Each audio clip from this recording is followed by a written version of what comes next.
What are the best gadgets in the Batman Arkham series? This is a question that a lot of people have debated for years and years. They've gone over meticulously picking through their favorite gadgets in the series. So today I'm going to throw my hat in the ring and do my top 5 Batman Arkham series gadgets. This is going to be the first part. We're also going to look at the 5 worst, and we will revisit these in the future to do 5 more great and bad ones. So let's just jump right into it. The first one I want to talk about today is the remote electrical charge. This is going to be known most from City and Night. First off, if you can actually access it, so the boxes, like the electrical boxes that don't need you to throw a remote batarang through electricity, you can take out electrical boxes with this thing with one shot. So that's already a use for it in both games. On top of that, this also works very well on armored enemies, sends them flying backwards because their metal armor conducts the electricity through them and just knocks them right out of the park. And even if an enemy's not armored, you can just totally lay into an enemy with a gun with this thing, and they'll fire off randomly, scaring enemies around them, sort of disorienting them for a few seconds. There's a lot you can do with this. And a lot of people don't actually know this, but especially in Arkham City, this is useful for actually clearing out a large portion of enemies at once in a combat encounter. Once you get up into focus mode where the combo turns red and you're moving in slow-mo, if you hit enemies with this, it will actually cause a shockwave of electricity through them and send a whole handful of them flying backwards. Sort of like what it does for enemies when they're armored, but it'll do it on a wide scale and to all enemies, even if they're not armored. So that supercharges this gadget and makes it very useful. The second gadget I wanted to take a look at is actually the cryptographic sequencer from all of the games. It's useful in every single one. This is a gadget that has a lot of different functions. I mean, you can tune into different radio frequencies with this. You can use it to open up doors. That's like the biggest one in the series, is opening up doors in order to get different places, whether that's to progress through the main stories of these games like Origins, City, and Night. This is also useful for other areas of the game. Like, for example, you can actually find hidden secrets with this. So in terms of looking up radio frequencies, there's radio frequencies in these games that are secret, that are not actually pointed out in the story, and you can get like more information out of them by tuning into those, or more lore, or even hidden messages like in Arkham City. There's a lot of different applications to this, and it's honestly one of my favorites in the series. And hey, people don't even remember this, but there's certain things in Arkham Knight that you can just cause like generators to overload with the hacking tool, stuff like that. So this does do a lot in those terms. The third gadget I want to take a look at is actually the Disruptor. Now, there's a few games where I like this better than others.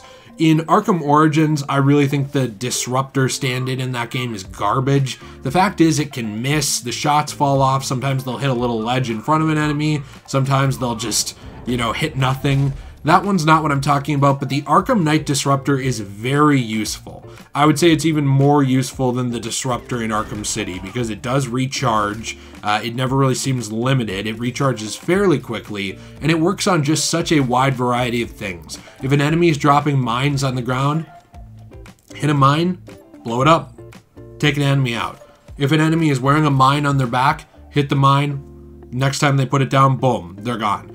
If an enemy has a gun, disable it. If an enemy has a gun, you can disable it and then cause it to explode next time they fire it.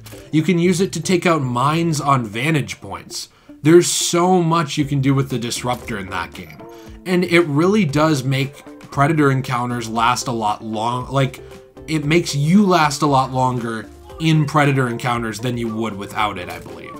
There's a lot going on with that gadget, and honestly, I really do think it's best in Night. Like we said, we went over the problems with it in Origins, and then in City it does have the problem of limited usage, but in Night it's really just going all out, and it's essentially like an electrical gun for Batman to use, like an EMP gun in a lot of ways. It really reminds me of what The Dark Knight uses, obviously in the movie The Dark Knight.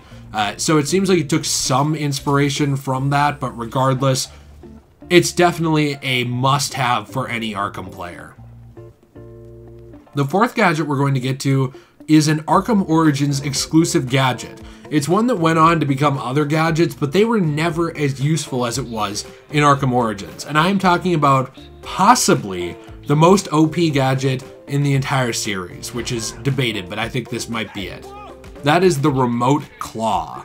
The amount of stuff you can do with this once it's fully upgraded is nuts. I mean, it'll have 3 uses where you can just straight up hook enemies up to the gargoyles, which are vantage points in that game and not all necessarily gargoyles. So you just one-shot take out an enemy. They're gone, they're off the map, they're hanging there.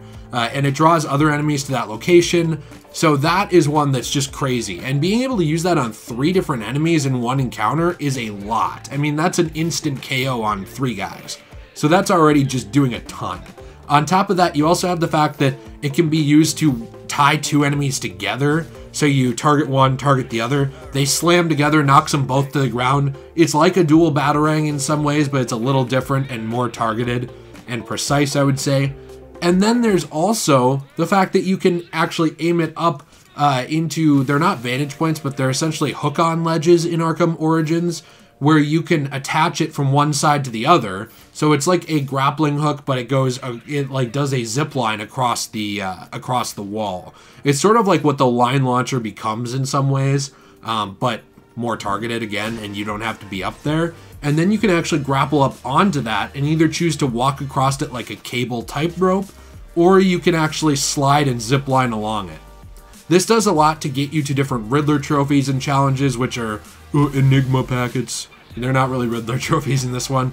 And it also sets you up for different combat scenarios and getting you through side missions like Shiva's and anywhere that you might have to walk over dangerous terrain. There is a lot that this gadget is doing. It's just a multifaceted machine, and it really, really comes in high on the list because of its just overpoweredness in these Predator encounters. I mean, the thing's nuts. I think there's a reason why it wasn't brought back in Night, even though that was Rocksteady, and they did sort of talk to WB Games Montreal. This wasn't well balanced, but boy was it fun. So there were originally going to be some honorable mentions, but like I said before, I do plan to do another full list like this with another 5 because there's so many gadgets in this series. So instead, I'm just going to jump to the top one, and that is actually the Batarang. Yes, I know, is it underwhelming? Perhaps. But there's a lot that you can do with this. And I'm just including the normal Batarang in this because of just all of its combat utilities. The Batarang is actually integrated very well into both stealth and combat and exploration in this series. So if you're standing up on top of a building and you want to just knock a guy down across from you or underneath you, you Batarang them. If you want to see sort of more where they are or see a cinematic view of the Batarang flying, you hit what would essentially be R1 or right bumper to throw it. It gives you an actual view of the Batarang flying and hitting them right in the face, and you're good. Not only that, there's also several types of Batarang, and even though we're just talking about the normal one, I would say the twin and triple also do count as this, because they're just multiple normal Batarangs. So this actually does become more and more powerful as you upgrade your Batman in certain games, especially, again, Arkham Origins. Like, that's where you end up with just a ton of Batarangs that you're throwing at the same time that really do work. But in all these games, they are useful. You can also mix them into combat itself with a quick tap of L2 or left trigger in order to actually either instantly incapacitate an enemy or just knock one back. So there's a lot you can do there. And finally, it's even useful in combat for the instant ground takedown. I mean, I know that's a move on its own, but Batman's able to perform that by jumping up and chucking several Batarangs at the ground at the same time at enemies. So there's just a lot of utility to that, and that's even ignoring the fact that you can just use the Batarang to hit switches in the world and hit things that you can't reach, knock down ropes and cut them.